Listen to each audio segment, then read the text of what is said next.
and welcome to the Everyday Board Game Podcast with your host, Daniel. And Daniel. Daniel, I am going to say good morning today. Because No. we were just discussing this right before our episode. And I'm tired because of what we all did on the weekend. Oh, man. I'm still doing this. So as far as I'm concerned, Daniel, good morning. No, it's not good morning. And I get what you're saying because Saturday was rough. I don't know what you're complaining about because the last 3 days I had to be in a vehicle as well as the Saturday. Well, then good morning. No. Well, I'm still going to keep going with it. But either way, no, I'm a bit tired. So if I start stumbling in this episode, hopefully we'll be all right. You're getting your coffee. You're getting good to go. You're going to get all pepped up. I always have my coffee. Unlike you, I'm smart. Halfway through your discussions, if I pass out, just go with it. Run with it. I'll poke you with a lightsaber. That'll work. That'll wake me up. I feel. Especially if it was a real one. Then it's like a taser. Do you think it would feel like a taser? No. No, it'd hurt. It's a plasma blade. It's going to burn you. Yeah, I guess so. Either way, I'd be awake. I mean, they cut through metal. I barely touch you with that. You're going to lose your arm. Yeah, probably. Well, that's it for our crazy banter. Yeah, this has started off kind of frightening. So, before we get into anything else, we're going to talk about one thing that'll come up later on in the episode. We are giving a giveaway game, courtesy of Daniel here. That is Horrified American Monsters. And he was being horrific when he popped his mic right there. That's right. So, Horrified American Monsters, awesome game. We both like it. Not sponsored by...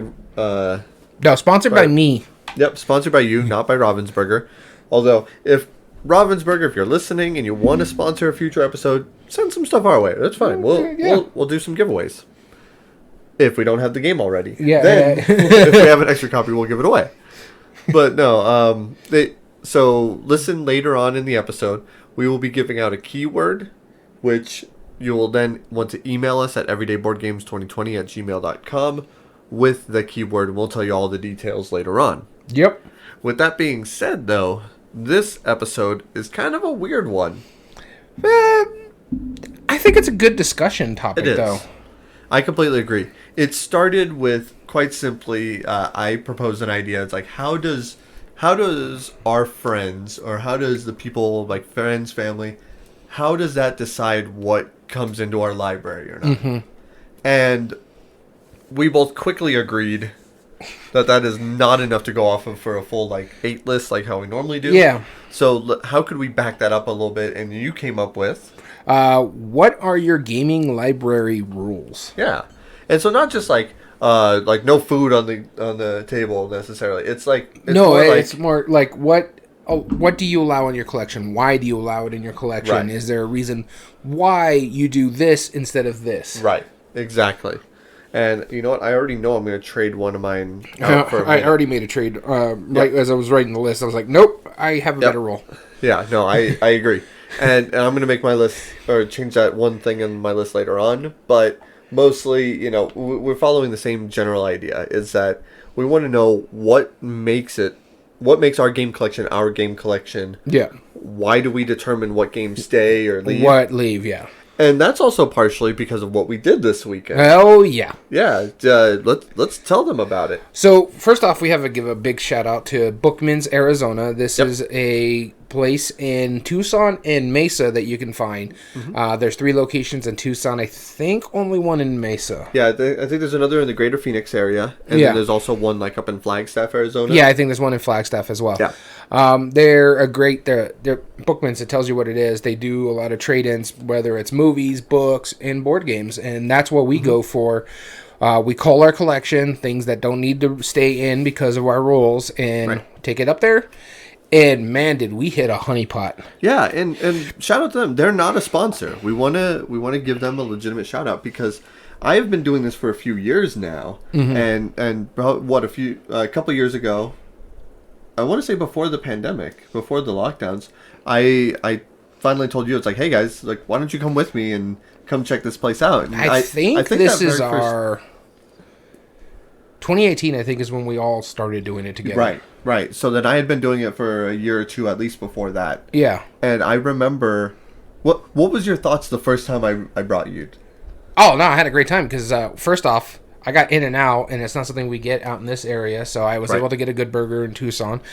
And I can get good burgers here, but that's here, there. But I also found one of my favorite games at Bookman's, and that made me hooked. And I got Viticulture. Yep. And the very first time you went. Yeah. And so I was like, I spent all my resale, because I didn't really take that many then. Mm-hmm. But I got a game that I've been searching for a while, because worker placement's my jam, and I heard everything good thing. And that's also the game that hooked me on Stonemeyer, too. So Bookman's is... Special wreck place, my money, right? Yeah. And then since I brought quite a few of my friends in doing this, and because we have some good bookstores here, you know, here locally we have a really great one called Coas. Yeah, but they don't have the same selection as and it's not just that. When it yeah. comes to Coas, is mainly about books. It's really just the trading into the books. Yeah, they have like 4, 5, 6 different rooms of just books, and then there's like a shelf full of board games. Right. Bookman's has like a whole area for just board games, yeah. and especially that first one we hit, which is on Bookman's East, I think is what it's called. Mm-hmm. And that's where we hit the honeypot. And there's if you go see our friend on TikTok, Gamehead Geek, he has a video of showing the board game selection of Bookman's East. Right, and it's not just quantity. Like I remember a number of years quality. ago. Yeah, when I went up to Minneapolis, I went to like a Goodwill over there, and they had massive shelves full of games, but they were all like generic. Yeah, like the Hasbros and stuff that like there was not a single game. They probably had 400 or 500 games to choose from. So if you're a hobby gamer, Bookman is yeah. And you live in the Southwest, of course. Yeah. You know, I mean, I'm sure there's other places that are like that as well. As like I think there's like a place in the East called Half Price Books or something like that. Yeah. But no, this was remarkable. And to the point, let's drive this home. There was 4 of us there. Mm-hmm. 2 of our friends found Grail games there. Both of them found old Days of Wonder copies of Cleopatra. Yes. One of them found a copy of Ticket to Ride Marklin. Right. And they just hit the jackpot there. Both of them were like super excited. Don't get me wrong. I got a Grail game for myself too. Though there's an Ascension pack that I've been wanting for a long time, the Dawn of Champions. It's hard to find sometimes, and then I found it there. So and then not just Ascension too. You found one of the Arkham Horror trading card games that have been I've been struggling to get, Path of Carcosa. So I got that cycle started. In a roll and write that I've been wanting to try for a long time because Z Garcia touts it on all the time. Saint Malo, and they had a copy there, and I got to pick that up as well. Exactly, and I got one of my Grail games finally. I finally got a copy of Mechs vs. Minions, which I had been wanting. Oh, yeah. Which I haven't told you guys yet, so I opened it up. Okay. And it's a little strange. All the cards are sleeved. Everything appears to be there, except for one thing. The really nice insert is gone. Oh. So everything is like in bags. Except for the box that's sealed. I think you remember that box. Yeah. And then the characters have their own little thing. So the 4 pawns, the 4-player pawns, are in the insert still. But everything else, there's no insert. It's weird. Really bizarre. I don't know why. I'm not going to question it. I still have a copy of it, so I'm okay. Yeah, you should be happy. Fine. Yeah, it's hard to find. I'm not complaining. It's just, how odd, right? Yeah. Like, that was a really nice insert. I'm surprised someone would want to throw it away. Or maybe it was damaged. Maybe they're using it for something else. Who knows? Because they sleeve their cards, they wouldn't fit properly in the insert. Yeah, it could be. Because sleeving adds space to it. I have to mention the Dune Imperium big box right there. Mm-hmm. They specifically made it for people who would sleeve their cards, and they were selling the sleeves with the big box. I did get some. And so, and there's still room, and then I'm going to move the expansion into it. I just had to wait for my new card sleeves to come in. That makes sense. And so I got a couple other Grails. You know, I got Concordia finally in my collection, which is awesome. Oh, that wasn't Bookman's, though. That wasn't Bookman's, you're right, but I did finally get on my trip. Although I got a game called Focus. Yeah. Which is a Spiel des Jahres winner, which I technically had a copy of Focus before, and it's really just Sid Saxon explaining in a book that he wrote on how to play it with like a chessboard and some checkers and stuff, and I finally got an actual copy. This was from 1965, and the inside still sealed up. Oh, nice. The checkers are mostly still like in plastic wrap. Now, part of it was broken off, but it's all still plastic wrapped. And I was like, wow. And then, but actually it didn't say by Sid Saxon. It said by Sidney Saxon, which I guess is his full name. And I never knew, but the rules say that. Okay. Yeah, news to me. And man, but I got so many good ones that I had been wanting on my list for such a long time. I can see a picture. And some heavy Euros too. Like I picked up Francis Drake. Yeah. I got two Freedom and Freeze. A lot of us actually came back. I think you're the only one that didn't come back with almost as many as we took. No, because I came back with 16 games. Okay, my final count was 16, maybe 17, but I do believe it was 16 games. However, I left with 68 games. So that is at least 50 games that I am now down on my collection, that I have culled from my collection just for that reason alone. Which is not a bad reason. You know, it makes some room. Oh, I also got Eminent Domain. That was another one that I've been wanting a lot for. Eminent Domain. And that's going to be hard to find. I got a failed game that is going to be very hard to find because Tasty Minstrel's out of business. I got Aquasphere. Yep. I got the Kickstarter Deluxe Edition of Raccoon Tycoon. Yeah. That thing is obnoxious. I love it. The recess boards are nice, but I guess they're the first player tokens. I haven't really read through the rules, but those things are massive. They're about the size of my hand. Oh yeah. Yeah, they were intense. You showed me while I was driving. I almost swerved off the road. Also got a copy of Phil Walker Harding's Llama Lamb. Yep. So that made me excited. In fact, there was yeah, where it was almost a fist fight between me and my buddy for that one. And then of course I got 2 packs of Ascension. One, the Dawn of Champions is the one I was looking for, but they also had Dreamscape there to go with the other 2 that I have up there. Yeah. I ended up getting Ex Libris, which was on my want list for a long time. Through the Desert with Reiner Knizia, which I'm excited about. Imhotep, the Duel, which is, our favorite Phil Walker Harding. So that's another one. And I got a couple other silly ones like Copycat, which I've heard really funny things about. Yeah. I'm glad it was still there because I saw it last month when I went. And is that the one you went? Oh no, there was one that you went. It was Francis. No, it was Ex Libris that you went back for, right? Yes, Ex Libris, and I ended up getting just Ex Libris. That second stop, I got Museum when we went back. No, you went back. The rest of us didn't want to go in there. We didn't want to spend any more money. No, I know. You guys knew better at that point. Because we also hit a game store in Tucson.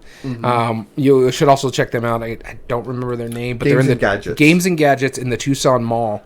Yeah. I actually picked up a tavern in the back. Yeah, I picked up Boomerang USA there. Yep. The Snallygaster Situation, a Kids on Bikes board game, and of course, a game that both you and me love that made it into our top 100 after just one play, Juicy Fruits. Yep. Is Juicy Fruits the new silver and gold now? I don't know. Like, I show you guys once. Yeah. I showed it to you guys once, and then suddenly now you're gonna go buy a copy. Maybe not quite as quickly. Not quite as quickly, but no. Well, I had to take advantage of that. They were having a sale there, plus that was already 20% off. Yeah. No, it was a good deal. For sure. That's why I got Concordia at the same location. So, Games and Gadgets, Tucson Mall, North Oracle, I believe. Yeah, and then also Bookman's, check them out as well. Yeah. You can also see, if you want to see what Bookman's is like, they have a TikTok. It's called Bookman's, or at Bookman's AZ. Yes. All one word. Yeah, so go check them out. By all means, go show them support, show them the love. We would appreciate it. They appreciate it. They were awesome. Yeah. So, yeah, it's been fun. This made it a very fun trip for us. It was a long day. A long week so far. But in fact, well worth it. Tomorrow is the first day I get to sleep in. Well, now since that trip. Now you're bragging. Yeah, I am. Yeah. I still have about 4 more days left. Well, I got to go back to work on Thursday, so I just get tomorrow off. That's true. That's not too bad. But hey, game night. That's right.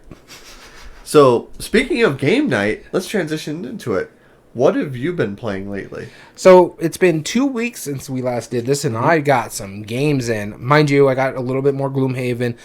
We've delved deep into the initiative, just FYI, but those are not going to get on the list because we kind of talk about it. But now, man, initiative is getting really good, so I recommend everybody to go out there, at least try it. It's been fun. Yeah. But the first game I want to talk about is one that you didn't show up for, and you're kind of kicking yourself for it, and that's Cascadia. Yep.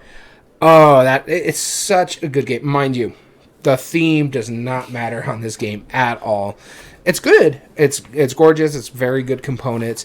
It's basically you're drafting tiles in animal creatures and putting them in there because you want to score the animals in their respective patterns. And it played quickly. Like, I would be trying to put something or type something to my father-in-law, and then our mutual friend Dom would be like, "Okay, it's your turn again." Yeah, what? How is this happening? Mind you, it was a 2-player game, and it just went so quickly. I'd be like texting my father-in-law, and like 2 seconds later, it's my turn again. I'm like, Yep. I just took my turn. Okay, let me take. I didn't even get to finish the sentence. What the heck? We're in contrast. Like what the week prior, we're playing Lost Ruins of Arnak, and I almost got a whole game of Onirum in between my turns. But yeah, so ooh. Cascadia. I highly recommend you at least play this one. Okay. I might get myself a copy because it's going to go with one of my rules for later on, so we'll talk about that in a bit. But yeah, it was such a good game. Very cool. Yeah. The first one I've been playing is, and I think that you had been interested in it, but I know our mutual friend Dom is definitely into it, or wanting to play this one. That's the Magnificent. It's the one it's a really dark cover, and there's a juggler on the front, and it's a circus theme. Yeah, it's a fairly heavy Euro game. It's a dice drafting game. That's why he really wants to play it. He loves dice drafting. He does love dice drafting, yes. And so the idea is there is technically 4 different colors of dice, but really 3. One are clear dice. And you are going to be taking 4 dice per round. Okay. And you're going to be placing them onto your action cards. Well, your action cards also have different ways to score points, different goals. But the actions give you a little bonus for it. So, for example, I might take like a green 4 and place it on one of my action cards, which will give me a bonus to get like maybe a worker or get some extra money. Mm-hmm. And then I will take that action, which can either be perform, which you always have to be higher than the person previous to you. So there's like a little bit of a timing track going, where if I take the spot that costs like 8 power, yeah, then you would have to go 10 or higher. Or you can move one of the 3 rings, and then you gather gems, which can help augment dice later on. Or there's something else that you could do, but I forget off the top of my head what it is. It was only once I played it. However, what's interesting about that is at the end of the game, or at the end of each round, you're still trying to perform things for points. There's other ways to get some points, but your clear dice will be added to your highest total power of colors that you've drafted. So if I've drafted a total of 10 green and 4 clear, transparent, I have to pay 14 coins then to the bank. Okay. At the end of that round. So money is a pretty important thing, at least to justify your dice. Otherwise, you start losing points, which can suck. I thought I was doing really well until the other player I was playing with, he ended up performing all 5 of his performances in one turn, which is impressive. But that jumped him up about 40 points higher than myself. You have to gather these tents that work in conjunction with your performance cards. And so by taking those performances, you are then going to get points plus whatever rewards are showing on the card or the spot or the card itself. Okay. So it's cool. It's definitely heady. I don't know how much I'd play it again, but I did enjoy my time for sure. I do like dice drafting. Oh, yeah. But, I mean, you could tell it was not streamlined to like a Feld level, right? Who designed this one? I don't know off the top of my head. Okay. I don't remember the publisher. I don't remember the designer. But it was really interesting. I love the art on it. The art, it's a super dark, creepy, like circus style. And everything is like the nice lines from like, it looks like the 20s, like classic circus, like really thin Art Deco style. I really dig it. It looks awesome. But, I mean, if you like heavier or middle to heavyweight Euros, definitely the Magnificent is worth your time. So, speaking of heavy Euro, this is not one. My next game I'm going to talk about is a cute little card game that our mutual friend Dom showed me as well. The game night you and our mutual friend Bryce didn't show up to. Yep. This one is Fort. I honestly thought this was a really good, simple little card game. I say simple; it's not that simple. There's a lot moving parts, but for Cole or Leader Games game, it's simple. Yeah, for leader game. It is got a lot of moving parts, but it's basically a deck builder. You always have your two friends, depending on who you are, your best friends. Everyone else could be drafted away from you, Ollie Oxenfree or Red Rover, whatever you want to call it. They could be taken by another person if they get put in the thing. And it's such a nice little engine builder. I figured out a great engine for it, and so I was playing one card, getting all my resources by discarding cards, and then I put my best friends out in the thing. Well, they can't be taken away from me, so I don't have to worry about it. Draw up, shed cards, because I have to discard or take cards out of play. So at the point where I'm just doing that one move over and over again, built my resources, and then I start building up my forts, which allows me to put cards or tuck cards back there so I can use them for other things. And I just kept doing it, and it turned out to a phenomenal engine builder. I ended up winning the game because of the way I played, the simplicity of my engine. Okay. Discard cards. Oh, look. You can't recruit this if I take it out of the game. He's banished from play. So I had a great time with it. I really enjoy it. I may think about picking up my copy for myself, but I don't know yet. I do have to play it with a bigger group because I think it played really well with 2. I don't know how it plays well with 4. Yeah, my cause paralysis. But yeah. Yeah. All right. But that is Fort. I've only played half of a game of Fort. Yeah, he was telling me about it, so he's like, I'm happy I finally got a full game of this. Yeah, exactly. Yeah, and I did enjoy what I was doing, but it's definitely a different take on deck building. It's a very different take, one that I had never seen before. And I like that. I really do. I love things when people try to do a twist on something you're used to. Absolutely. Cool. My next one is technically more than 60-something years old. And that is Buried Treasure by Restoration Games. Yes, okay.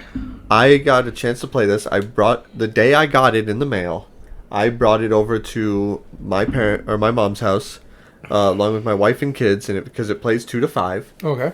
And I annoyed them to the point where they were willing to play it. As you do. As I do. And they were like, okay, well, is this a complicated game? I'm like, no. In fact, this looks overly simple. I don't know. And when you first read the rules, it's literally just, there's 4 different colors of pie. There's dark brown, blue, yellow, and pink, I want to say. What the heck is the dark brown? Chocolate. Oh, okay, yeah. Because the blue is blueberry. I'm taking the yellow is like lemon. Lemon, yeah. And then the strawberry. It's like strawberry, yeah, something like that, yeah. Or it might have been raspberry. Oh, I can see that too. But either way, it's just 4 different colors, and there's 15 cards of each. Okay, and so all you're trying to do is you're trying to get majorities in them. If you have the most of something, every round there will be 1 of 4 cards that is up. So, like, let's say this round, lemon is the most valuable. So it'll say lemon pies are worth 10 points for whoever has the most. Then 8 points for second most, 6 for that, and they drop down. And then you'll have the next pie down, which will be like chocolate. Then most will be like worth 8 points, then 5, and then 3 or whatever. And then the next one down, raspberry, and you get the idea. One will be the least valuable out of those. Yeah. And then so it's literally just each of those 4 cards has 1 of the pies as top, and then it just kind of does like a rotation thing. So I think like chocolate is always below lemon or something like that. Yeah. And so you're only playing 3 rounds though, so one of these will not be shown. So you mix those 4 cards up, you flip one over for the round. You shuffle the 60 cards, and you deal out 20 of them in 4 rows. Okay. 1 row of 6, 2 of 5, and then 1 of 4. Simple as that. Yeah. On your turn, you take a pie. That's it. Now I want pie, damn it. Yeah, now you want pie. Except the cards have a couple small little abilities. One, there's a more, which M-O-A-R, exclamation point. Because it's like you're like raccoons or something. You're like you snuck into a bakery. Okay. Which is why it's called Buried Treasure. Yeah, you're like raccoons and possums and stuff. And so you can get a more, which if you get that, then you just take another one that's on the bottom of one of the piles of the same color, if there's one available. Okay. Okay, so if I take a yellow more, I can take another one.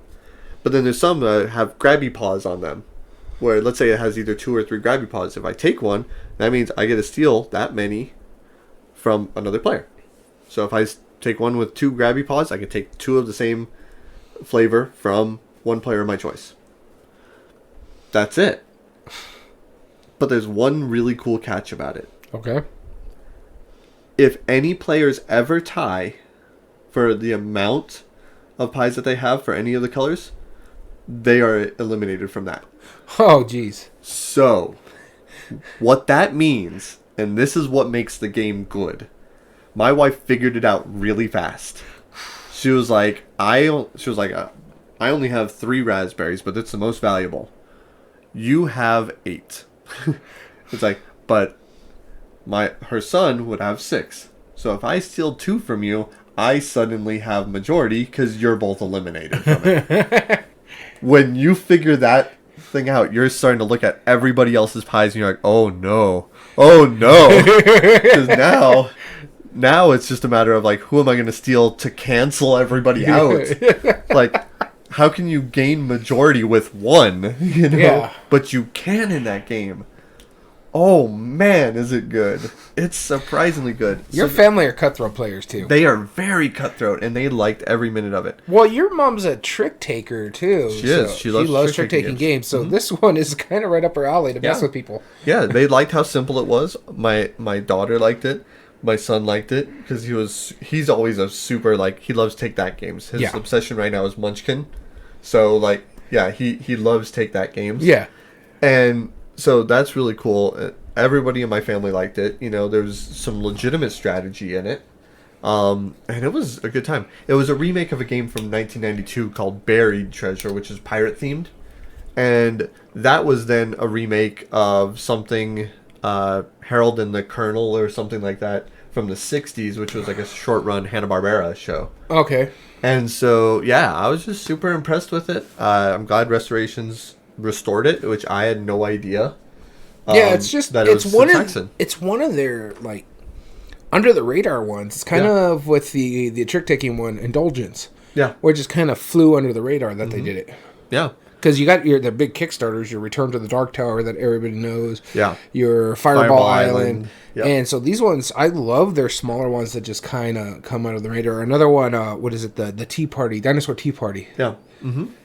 Yeah, I'm very impressed with their smaller ones. Like it's worth watching. And shout out to Rob Davio for being on our podcast a couple years ago. Yeah. All right, so that was my number 2. No, it was your number 3. Number 3. Yeah, same thing. My number 2 game that I want to talk about here, because I do the countdown. Okay. It was actually my number 3. Yeah. So my number 2 is a game that we both played, and there was a bit of mistakes made with that. It was a bit of a rule flub by me, but we still ended up really liking the game. And then I played it with the actual rules the second go around with my other game group, and it is so good. And there's a reason why I won the Kinderschmiel. Paleo. Oh, Paleo. Yep. Now, mind you, the rule just made things a little bit simpler for us. That's really all it was. Afterwards, it does get more difficult. But because one of the things is that I read is that everything you get, you share. But you don't share if you get a specific item, like a tool or something like that. You can help with that tool if you choose to on your card play. But you don't share it as a group. It's not like someone's taking it out and you're passing it along the lines, because we're our own little groups hunting in different areas and we're bringing it back to the cave. But I do have to say this, and I've only played the first scenario twice. Once with the roll flub and once with the actual rolls, and it is night and day one of the better games out there. And there's a reason why I ran for this game, or I chased this game for so long. It is a good game. The art is pretty good, but the thing is, it's over the top for a card game. There's like 4 boards, then you have this whole thing for your tool set, you have this thing for your graveyard. All that cardboard did not need it. Yeah, it could have been a thing, but don't get me wrong, I like the production. The art is great, but it's a little over the top. It's one of those things we talk about, like games that could be overproduced and still be good. This is one of those. It's overproduced, But it's such a good game. And the fact that we didn't even use half the cards in the thing. There is like a whole stack of cards that haven't been used because you change them in and out depending upon the scenarios you're doing. We did scenario 1. There's scenario 2, and then you can make achievements. You can keep a campaign log per se, but it's not really a campaign game. You're just playing different scenarios with different cards and different rule sets. But, oh, man, I'm glad I got it. Yeah, I'm glad you got it too. I'm glad I finally got a chance to play it. Where I am with Spiel, you're with Kenner Spiel for sure. So that means that you and I are gonna have to like stay up like late one night when they announce the Spiels just so we can have a viewing party. I don't know if we could do that. Honestly, we're old. No, we really can't. But and it's normally on weekdays we're married too. Yeah, it's always on weekdays. I remember I always stay up way too late, and I'm tired for the next day of work. Yeah, it's ridiculous. No, not gonna. Not the wives won't let us do it. No way. The next one I've been playing, my number 2, is a game which, first off, if you don't like the theme, that's fine. I respect it. But it is incredibly tongue-in-cheek. It's called Let's Summon Demons. So good. It's so ridiculous. I showed it with to my 12-year-old son. And before you say I'm an awful parent, it's all just like ridiculous, over the top. It's the same. What was the other game that we played? Digging for Treasure. Digging for Treasure. Let's dig for treasure. It's the same premise, like it takes very dark, demented stuff, but it doesn't show anything that's graphic, right? There's no. Honestly, it looks like a game from the 80s, and we were just talking about it on the trip, that if this came in the 80s, it'd be the whole satanic panic again. Oh, yeah, absolutely. and the whole premise is that you're trying to get souls, which are effectively your currency. You're using the souls, you trade in 3 souls to get a kid from the block, or a kid or an animal from the block, bring it into your area, and then you snuff 3 of them to summon one of your demons, which you start off with 3 of them. The first person to get 3 demons summoned and have 10 souls wins. So you're trying to build this engine. All animals work off of the number 7, whereas all the kids, they're either 8 or above, 8 through 12, or 2 through 7, or 2 through 6. And they have different abilities. And of course, the less common the number, the better the ability, because that less likely. Think Space Base. Yeah, think Space Base or Machikoro, And Space Base. No, it's actually more akin to Machikoro because of just how much more simple it is. Space Base has that escalating thing where it builds up, but all of the kids, animals, and anything from the block, they always activate on any turn, no matter what, and they all cost the same too. So it's Space Base. Yeah, no, the Space Base only activates on your turn until you've deployed it. Then it only activates on an opponent's turn. This activates every turn. Yeah, well, the thing is, Machikoro only has 1 set of cards that activate on every turn. Yeah, all the red ones. Yeah. Or green ones, yes. Red ones activate on other turn. You're right. But the thing is, this is just, they don't color code, nothing's different except for the demons, which only activate on your turns. But the demon powers, that's what makes this game so good. Like, sure, the kids, like, they're fun, they're not bad for what they do. You want to build up this engine before you get rid of them all. Our friend Jim, he ended up getting a demon right off the bat, and it was like a number 7, and it said activate every kid you have. But he got rid of all of his kids to get that demon, and so it was very slow for him to build that back up. So, and that was his own doing, Yeah. But you always have a candle that you can always go off of, and those just numbers weren't rolling for him. And so, long story short, he had an ability where I've never seen him get that frustrated in a game. Not because of the game, like he wasn't mad at the game, but at the beginning of your turn, you roll, or no, you don't. You can choose it in any order. You could actually summon a demon or get a kid before you roll, even to build up that engine. Whereas like Machikoro and Space Race, you have to roll at the beginning and then activate accordingly. No, this, you can wait, and then our friend, after he had summoned his demons a few turns before, our friend rolled a 12, and he was like, darn it! And we're like, what? What happened? He was like, nothing. You'll see later. And we found out later he had a demon where if you rolled a 12, you automatically summon another demon for free. Oh, man. And he chose to play the activate the others instead of that, and he was like wishing between the two. Yeah. He didn't know. And these demons all have really good powers. Like, I had one that you could always choose to re-roll.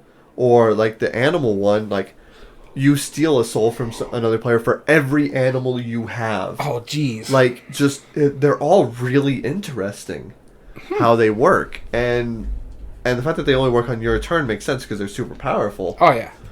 But, man, it makes it such an engaging game. Like, if you can get past the dark theme, if that's not your style, then fine. But if you can get past it, if you understand that they're going for tongue-in-cheek and it's demented on purpose, it's like the movie Army of Darkness, right? Or Evil Dead. Yeah. Army of Darkness is a good example. Yeah, it's Army more of of a Darkness comedy. is better, yeah. Yeah, because of how ridiculous and over the top it is. It's not a horror at that point. The best way for like modern people, I would say Freddy versus Jason. They don't take itself seriously. Right. It's very campy. Yes. That's what it kind of feels like to me. Yeah, I haven't played it, but... Or something like Horrified, you know. It's a little darker than Horrified, but I mean, Horrified's the same idea, you know. It's like technically all these really dark things. You're killing like villagers and stuff. Yeah.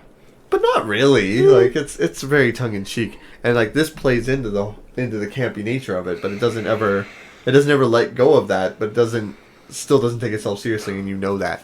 So, Let's Summon Demons, I was incredibly impressed with. Nice.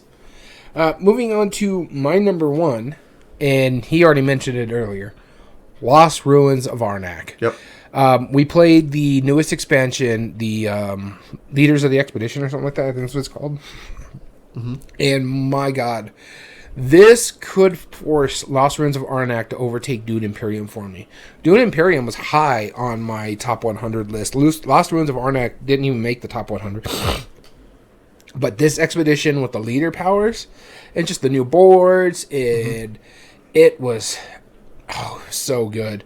It actually, the new board itself makes it where it's not so overpowered to go up that track. The first time we played it, all I did was invest in the track, and I ended up winning the game. This time, you and me were monster hunting, and we played a 3-player game, and there was a 7-point difference between first and last place. Yep. And that's because you don't have to go up the track. You can actually have fun and explore and fight monsters and get resources that way. The leaders actually help you get your engine built a little better because now you have something to focus on. Okay, the leader I specifically played is really good about tools. I can put them into my hand if I discard a card, and that card comes back to me no matter what. Even if I banish it, if I get rid of that card, it comes back to me. Yep. And so... That was cool. Yeah, you were cool playing the ability. Falconeer who had the ability where he could send his falcon to different spots on Right. your player board that allows you to get resources or do a certain action, or it's just, oh my God, it did so well. It made already a point salady deck building worker placement that much better. Whereas Dune Imperium is also a worker placement deck builder, but it has a lot more to do with combat, so you need to get into combat to have a chance to play that game. Yep. I highly recommend, if you get Lost Ruins of Arnak, to get the Leaders Expedition, or Leaders of the Expedition, the expansion. I will not play this game without the expansion anymore. Yep. It's that good. I don't blame you. Maybe if you were showing somebody else new, do you think? No, because I really think if you play just with the basic board and play with the leaders, I think that makes it easier for new players because it gives them something to focus on. That's a good point. Yeah. That's a very good point. All right, my number one was a game that I played that I honestly wasn't expecting much from when I played it. I've had it in my collection for quite some time, and it was on my shelf of shame.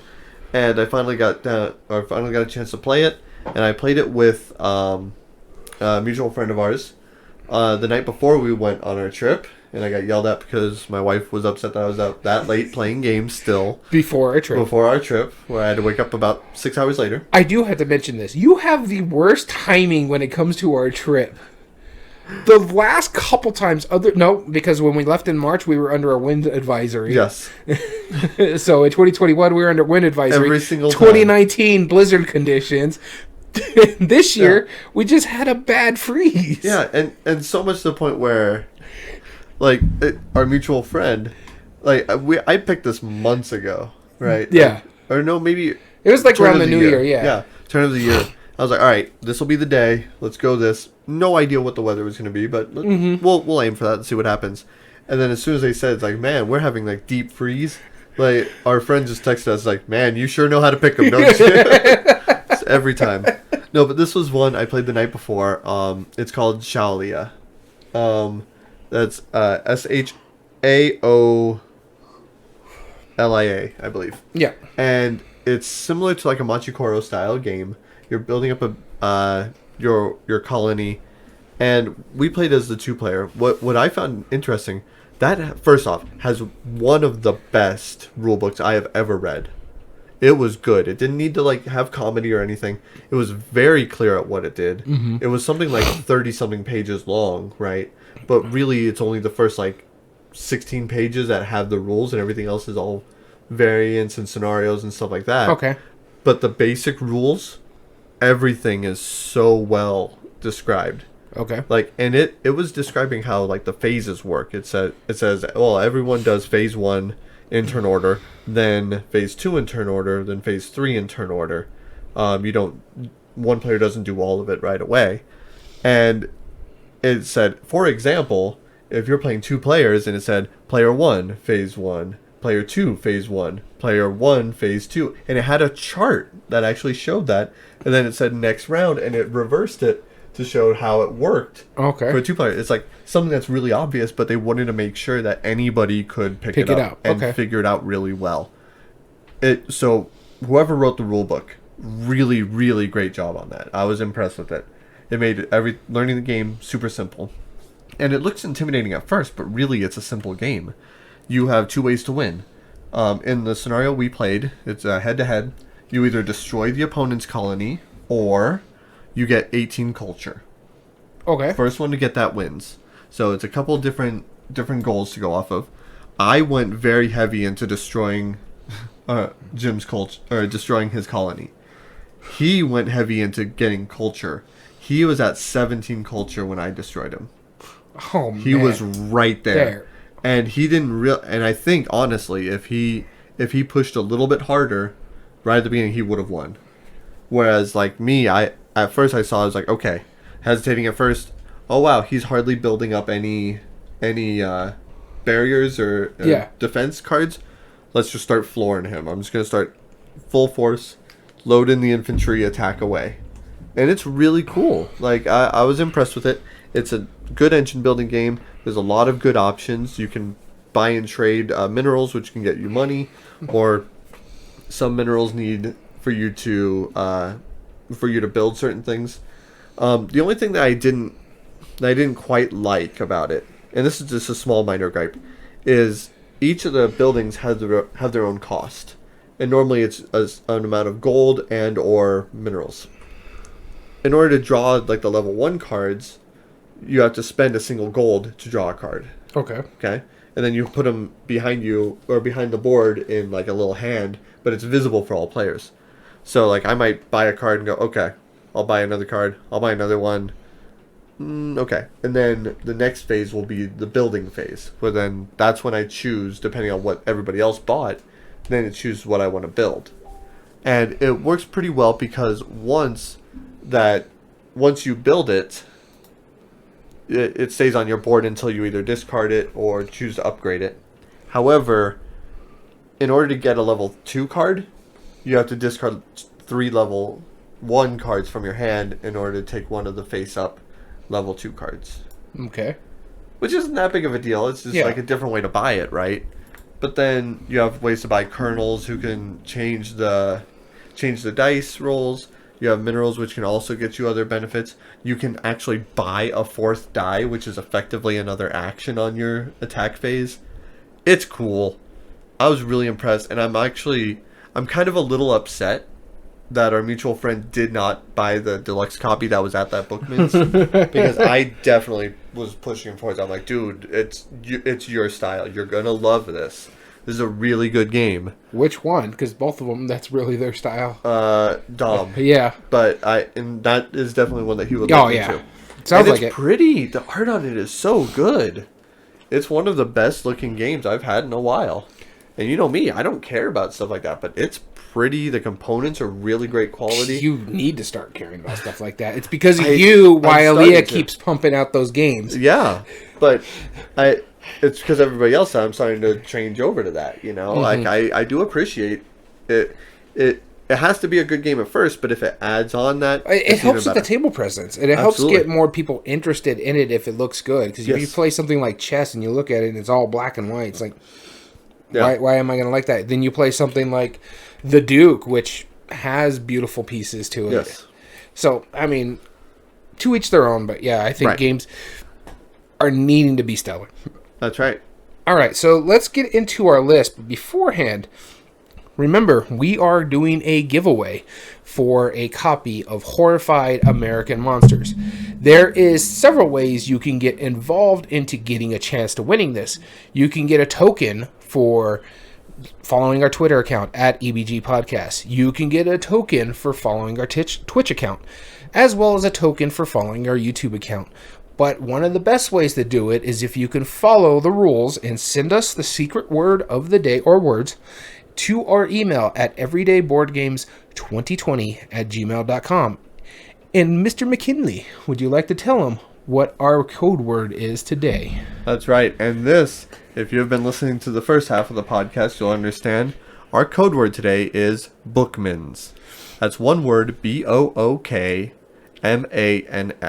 Bookmans. Mm-hmm. And that's because we did appreciate their service so much. Especially pay attention to their TikTok. You might see these two ugly mugs on their TikTok That's right. coming soon, as well as Gamehead Geek. If you follow him on TikTok, he'll lead you to like the haul and show you everything that they have in the store, as well as their TikTok will do it as well.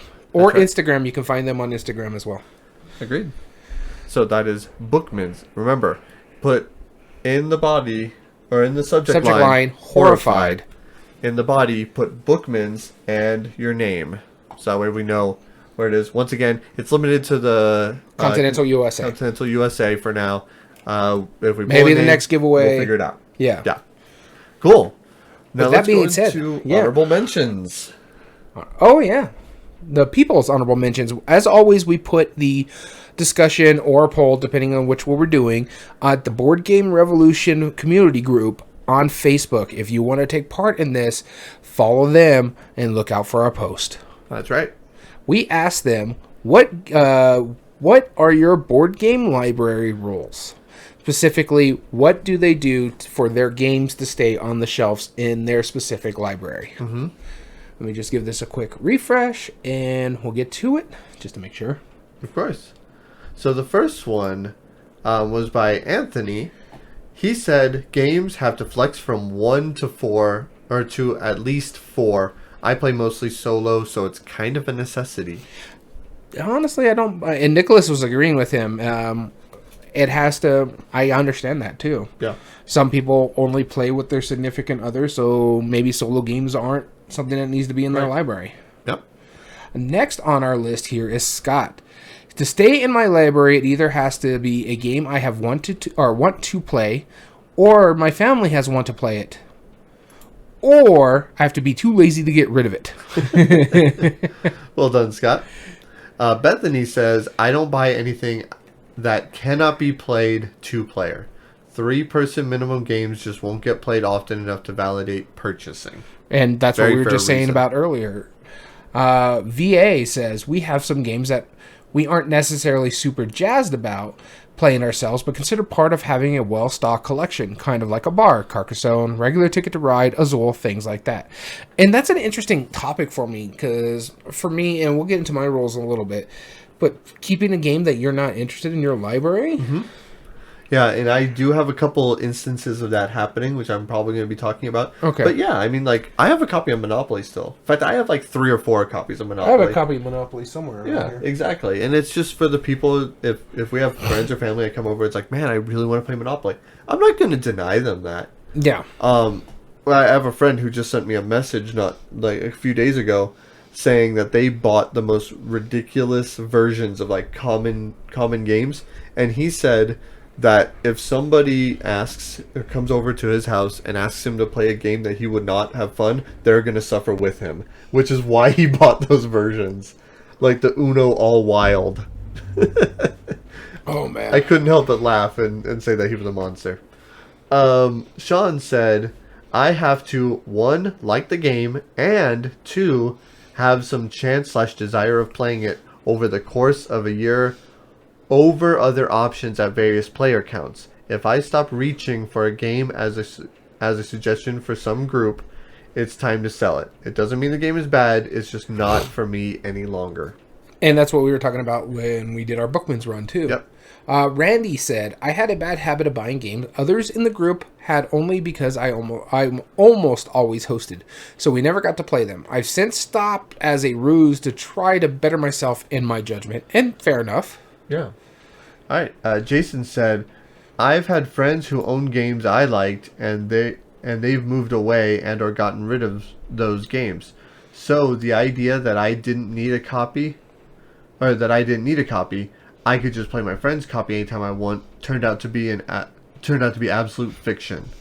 If I want to have a game that I can play whenever I want to, the only sure way to is to own my own copy. And that's fair. It happens sometimes, so Yeah.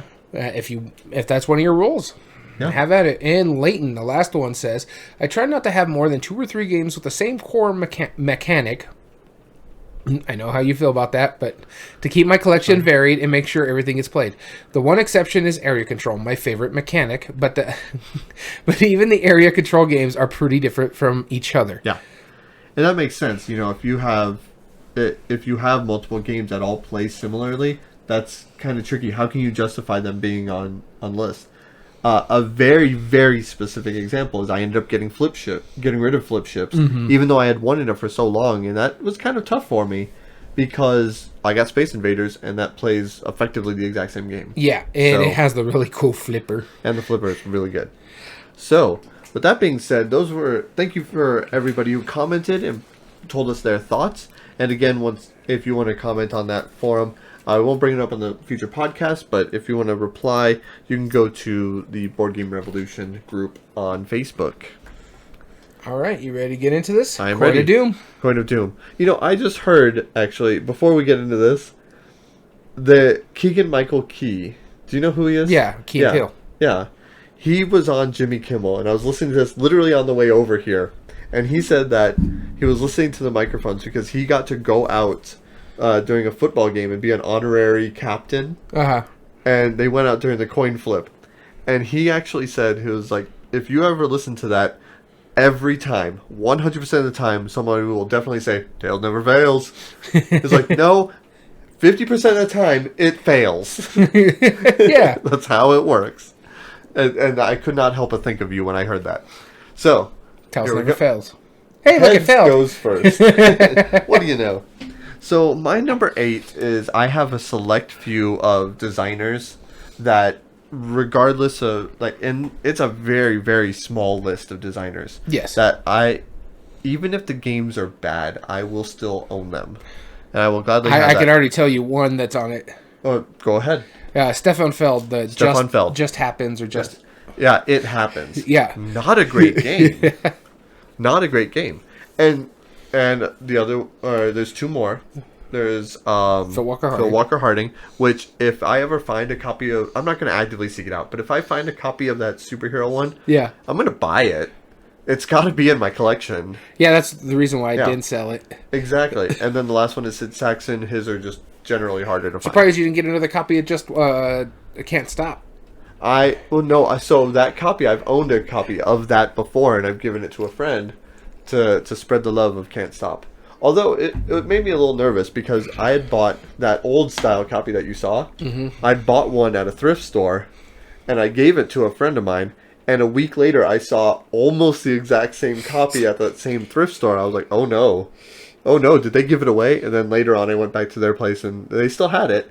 But at first I was like, got worried. How rude. But no, they did not. Did not give it away. But no, Can't Stop. Got to spread the love. Sid Saxon just makes great games. So That's what it is. Though, if you're on one of my list of designers, I gotta have all your Don't stuff. forget your Spiel des Jahres too. Oh. We may or may not be talking about that later. Oh, okay, yeah. Shut up. I thought that was part of that whole... Well, that's going to jump down my list. So I can talk about it. Moving on to my number 8, and this one's just for me personally, and that's minimize box space. Yeah. What I talk about is expansions. If I can put it all in the same box, I'm going to do it. Even if it means I got to take out an insert, I will. I will buy a big box version of something, as you can see my Dune Imperium right here, just to get everything in there. I'm going to put you can see the Dune Imperium expansion above it. That's all going in that one box, and then the Dune Imperium box is out. And this is just because I need the space. I have this one room. I may have a little bit of closet space, but it's mostly these 2 racks and maybe another one if I get another one behind me right over here. That's it.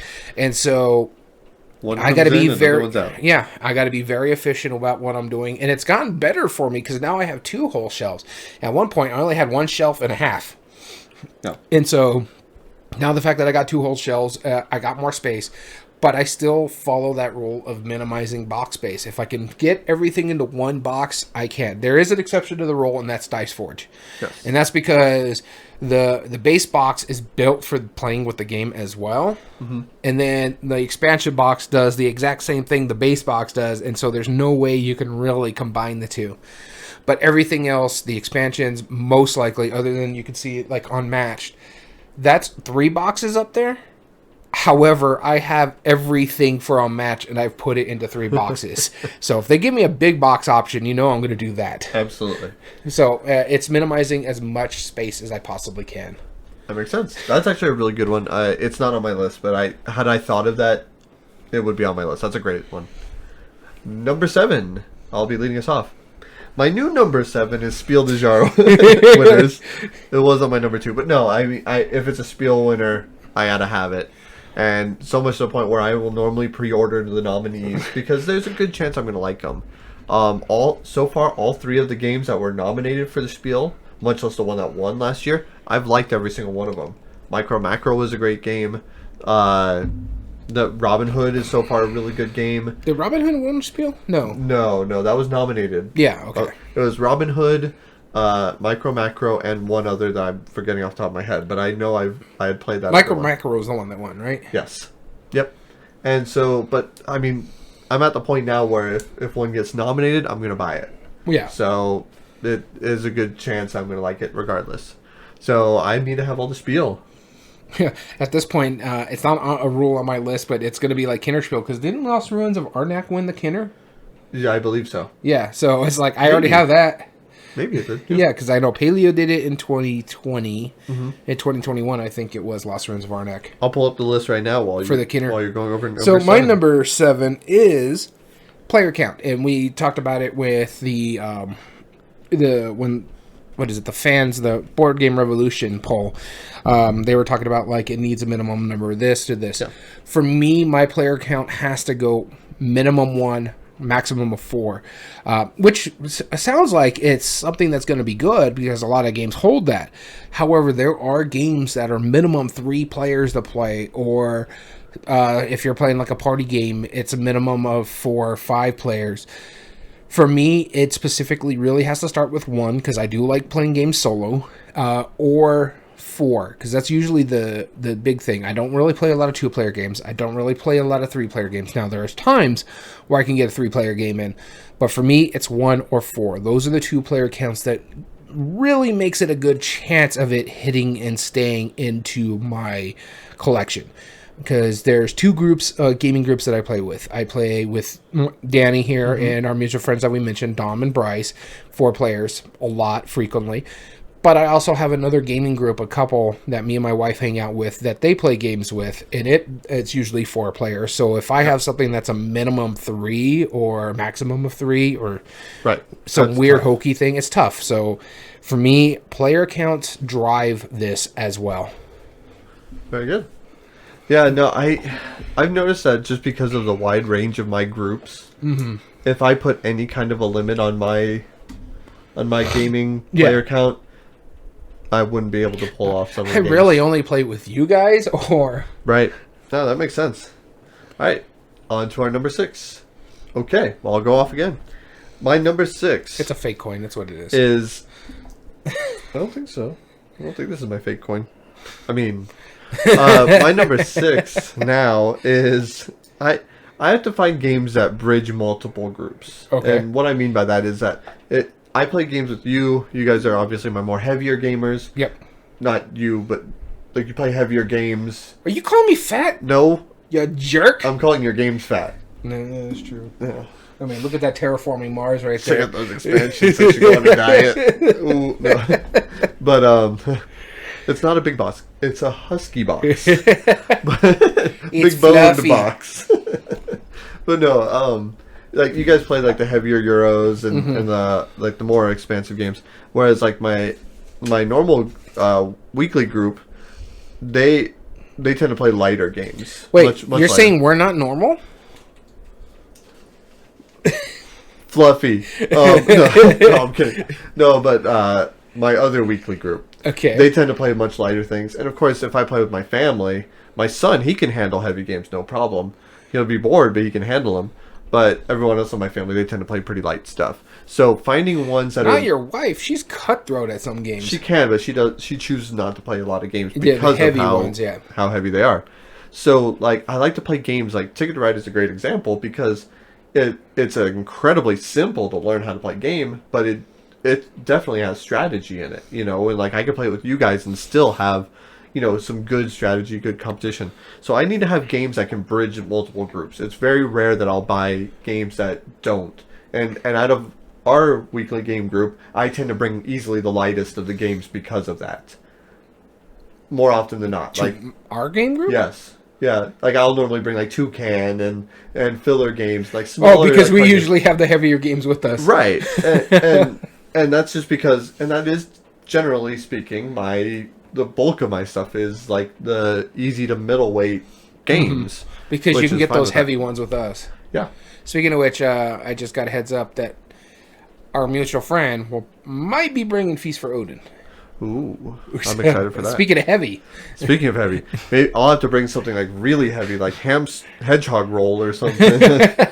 maybe no hamster roll. We could play that one too.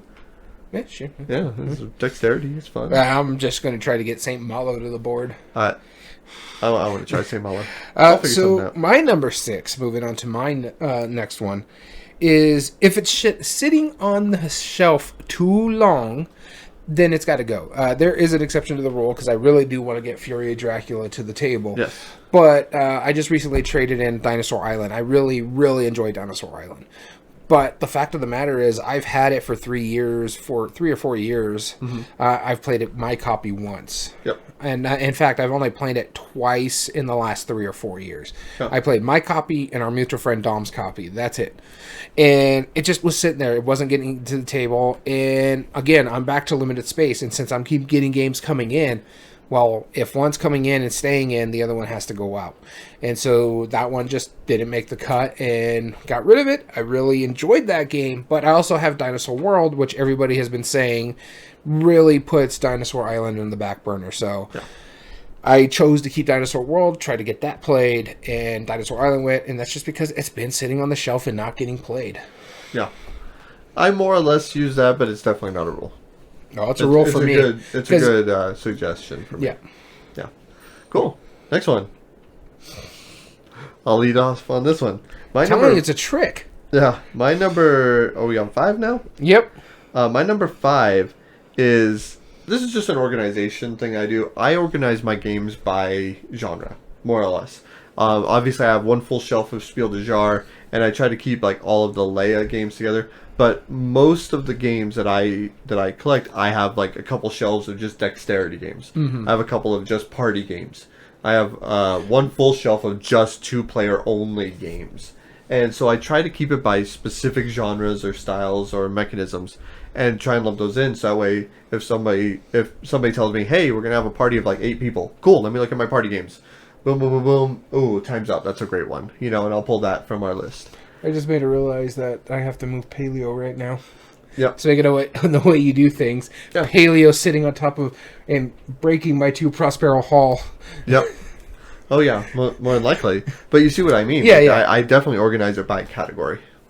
I don't do category. I do by things like Stone Myers over here. I had Prospero Hall right here. I Yeah. got Paleo sitting in between. Well, that is by category. Yeah. Yeah. I mean, it's like I have a lot of my felds together.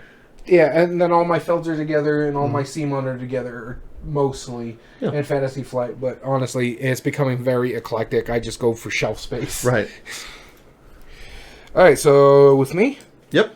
my number 5 is not keeping games I'm not enamored with. And we were talking about it, and we got into this a little bit with what the viewers were saying, is keeping games like Ticket to Ride or Carcassonne or something like that, because hoping to have a well-stocked bar.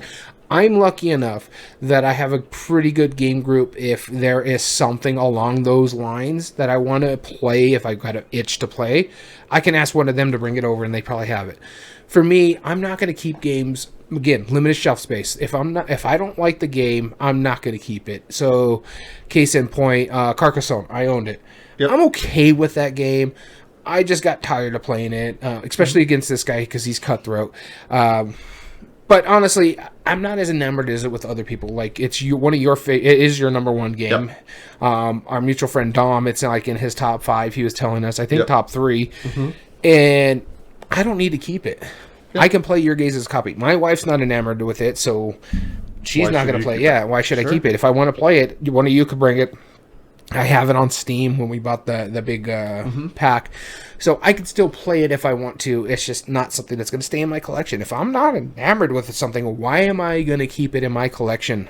If you like it more than me, and I know you like it more than me, why don't I just give it to you? No. This way Unless I you could be already have a happy. copy, Yeah, or then this you way don't you need could be it. happy. Yeah. Makes sense. Cool. My number 5. This is number 5 or 4? This is 4. Mine. Why are you doing 4? You got to do the coin. Oh, that's right. And it's probably going to be you. Yep. My number 4. I'm telling you. My number 4 is one of the few reasons I have kept games that I didn't like. One of the few reasons, and that is because, as longtime viewers know, I demo a lot of games for shops. Yeah. I would go oftentimes to our local shop, teach games every Saturday. I like to do that. And we have a pretty expansive library there. Yeah. Probably, about 150 games. It's not Yeah, bad. it's not bad. Yeah, it's definitely not bad. We have most of the games that we sell. Yeah. But there have been a few exceptions to that where I will own a game that we sell in our store, but we do not have a demo copy. Because more than likely, the publisher or distributor has not sent us a demo of it, or they just simply don't do demos. Like Stonemeyer, they don't do demos at all. And so, which is a shame because I feel like, they don't need to with Wingspan, but like Scythe probably wouldn't hurt from it, right? Yeah, no. Well, Scythe is their second best-selling game, so maybe something like Red Rising or Tapestry. Sure, yeah. Or Between Two Cities. Yeah, exactly. I mean, like, he was kind enough to send us a copy, right? But it was only because we hadn't played it. It wasn't to demo at a shop or anything per se. No, because you hadn't played it. I played it. That's true. It was only because I hadn't played it. Yeah. And you got the copy. Because you went leaving my house with it.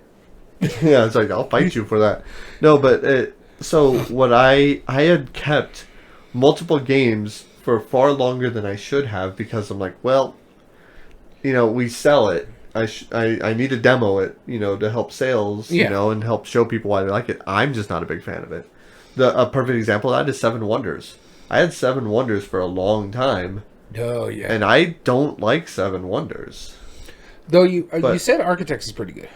Architects is pretty good. Yeah, Architects is actually really good. I would buy a copy for myself.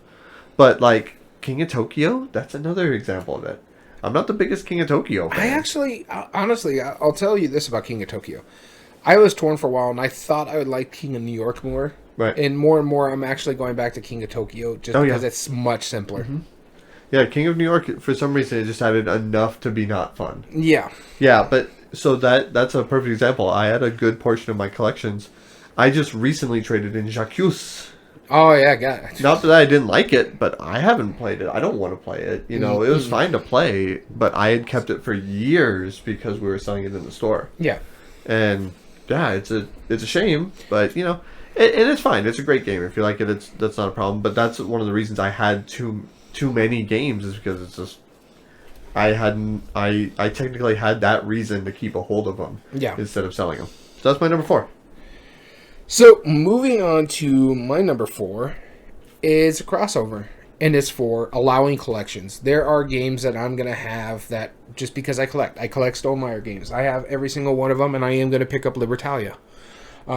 Which is, it's been announced. He's going to release it, so Libertalia is going to be the next one. I think it's like the Winds of Gelcrest or something like that. Oh, okay. So new art, new design.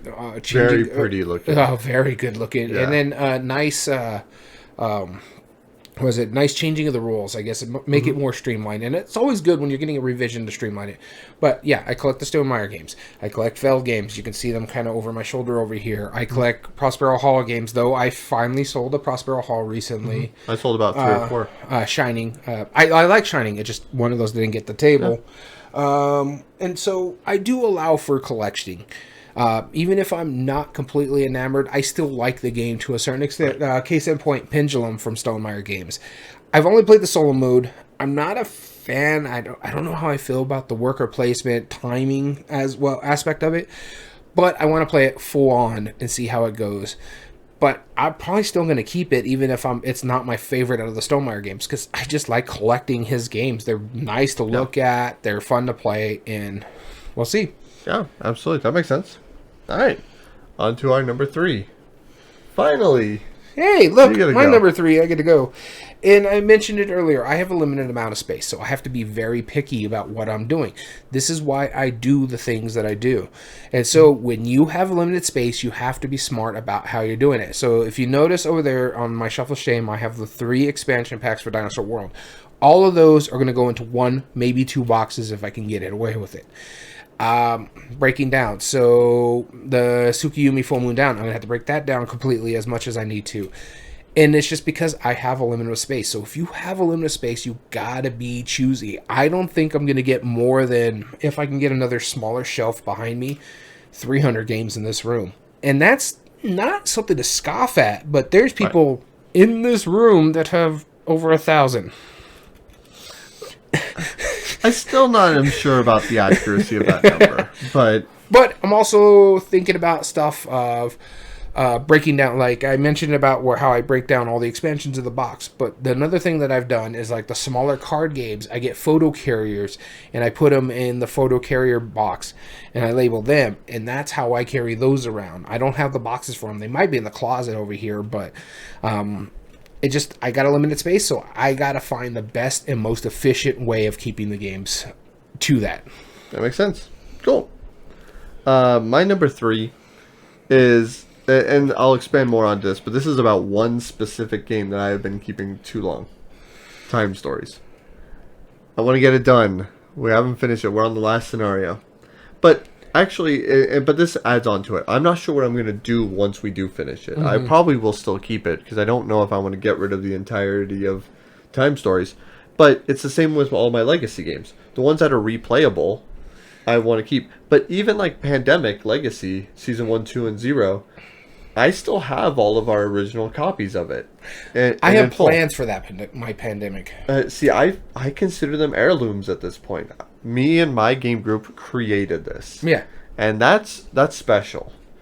I will probably never get rid of that. And nor would it, if it's not replayable, it doesn't make sense to give like a thrift store or anything like that. Yeah. And to the point is, recently I got a game at a thrift store that I found out was incomplete after selling it to somebody. I bought it back from them, and I proposed the idea to you guys, like, what do you guys do? I'm not going to give it back to a thrift store. I don't want anybody to find an incomplete game. Yeah.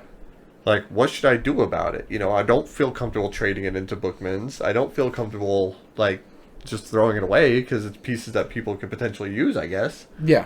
So I was very conflicted with this, and thankfully a friend of ours was going to do an art project with it of some kind. Which is fine, but if it's been consumed, any part of the game, I don't feel comfortable getting rid of it, exactly. Even if I can never play it again. Yeah, in fact, I have a copy somewhere around here of Marvel Legendary that I got on one of these trips, and I got burned by it. It didn't have everything in it, but I didn't feel good about trying to take it back or something like that, or traded it back in. It's like, What's the point? It's going to make someone else sad. So Yeah, exactly. I have it floating around in that. here somewhere. We spread the happiness, not the Yeah, sadness, yeah, right? exactly. So it's rare that we get burned, but if it happens, hey, it happens. It's part of it. It's the thing about the thrift store. So Yeah, exactly. So my plan is with my pandemics is I want to make them kind of like art pieces, kind of like framed stuff that you're going to put up there. I'm going to glue some of the tokens on there, but it's only for me to see because I don't want to be spoiler for other people. So it might just kind of stick on these walls over here that doesn't get on camera view. That's not a bad idea. I can almost imagine like one with like the covers and stuff and like non-spoiler things, and it like trifolds out. Yeah, and then that has like the boards and everything in it. That would be really cool. Yeah, no, it'd be interesting how I want to do it. Right now, I'm in the middle of season 2, so we'll see what happens. That's cool. All right, moving on to our number 2s. All right, our number 2s, and I will go first. You had one at least. It's a trick coin, I'm telling you. My number 2 is kind of a gripe with you. Oh, God. And it's one thing that you and I definitely do differently. Do you have any idea? No. I think you're a monster for storing your boxes sideways. Or vertical like this. Or horizontal. I can't stand it. I want to put them sideways. Because, and here's why. My components stay where they're supposed to be. And see, that's also a gripe with you, but also part of a gripe with if a game can't store sideways, it makes me really consider I mean, Mechs vs. Minions, I'm gonna keep that because it's great. But like anything like a thin box that can't fit on a shelf sideways, like because it's just awkwardly thin and long, that's gonna question whether I want to keep it in my library because it won't fit on my library, and that's a big problem I have with it is because the reason I store my games sideways is so I can reach over and not have to unshift any other game and pull it out. That is my reason. I have no issue with that. And that's fine. I mean, because also these shelves are built to not collapse unlike someone else. I know, and that was part of the problem. No, but like I used to store my games like this, and then so often than not,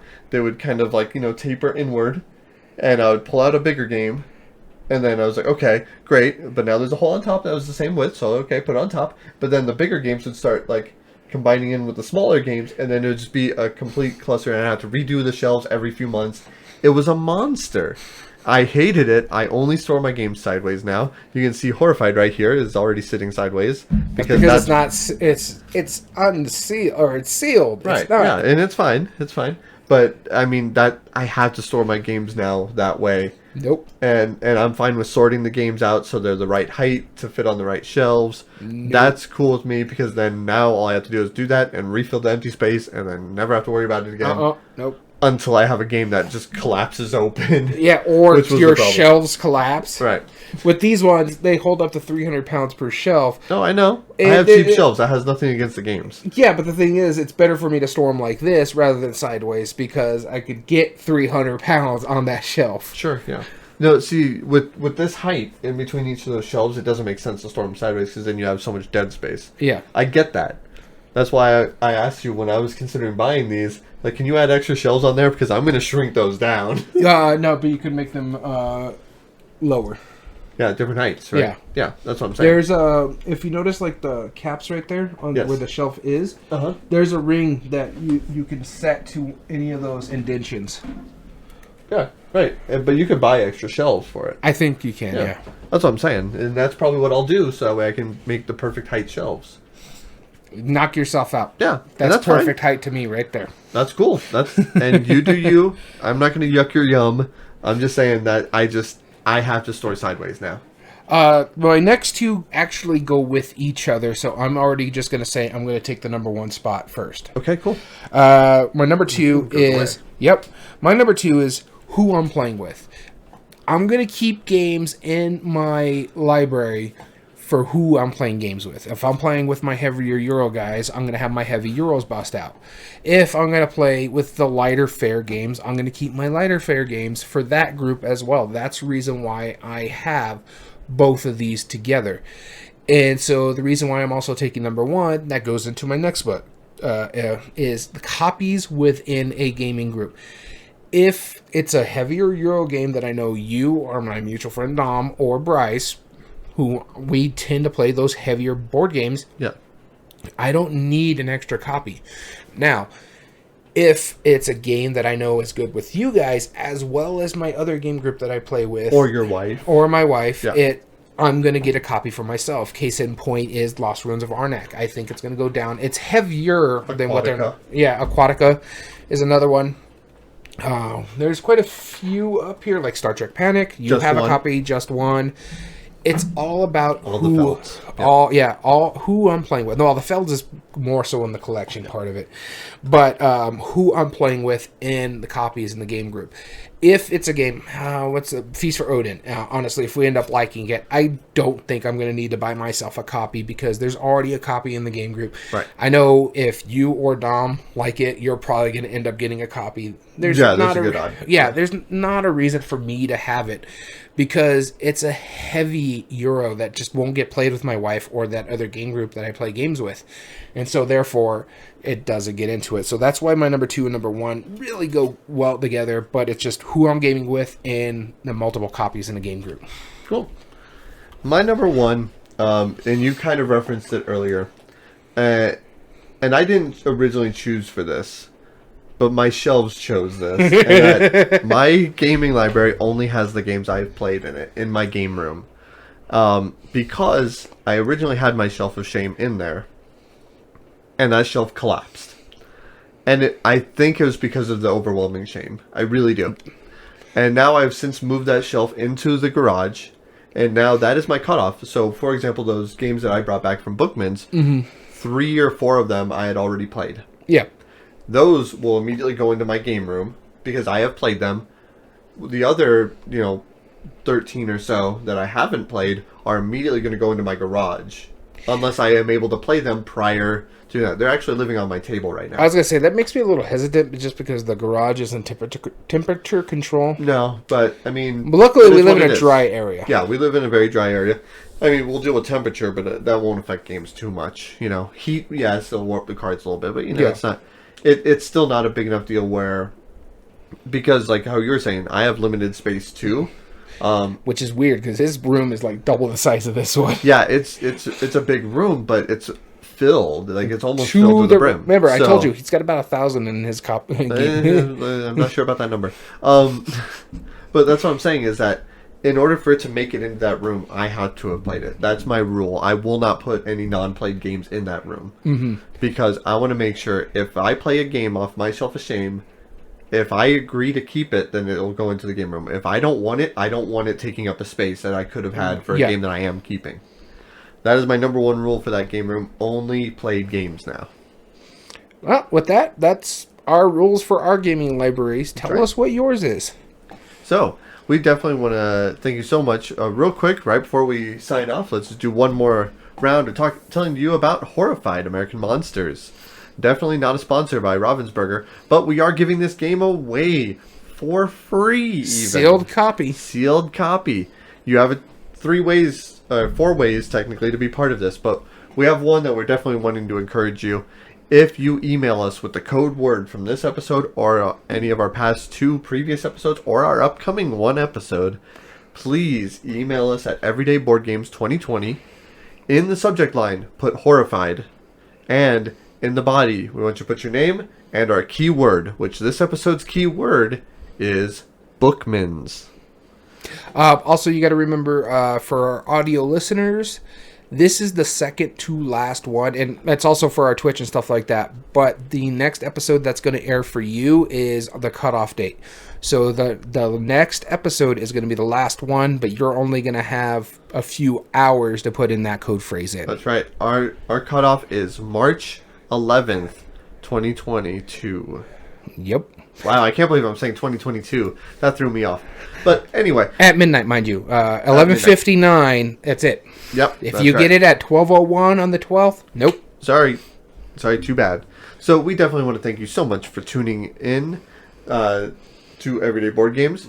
If you ever want to join us on a live episode, which you can get privy to this information, or even join in on our conversation. And it gives you a token for the giveaway. If you subscribe, join us at twitch.tv/everydayboardgames. Not only just to get an extra ticket to be part of it, but be alerted when we do these live episodes.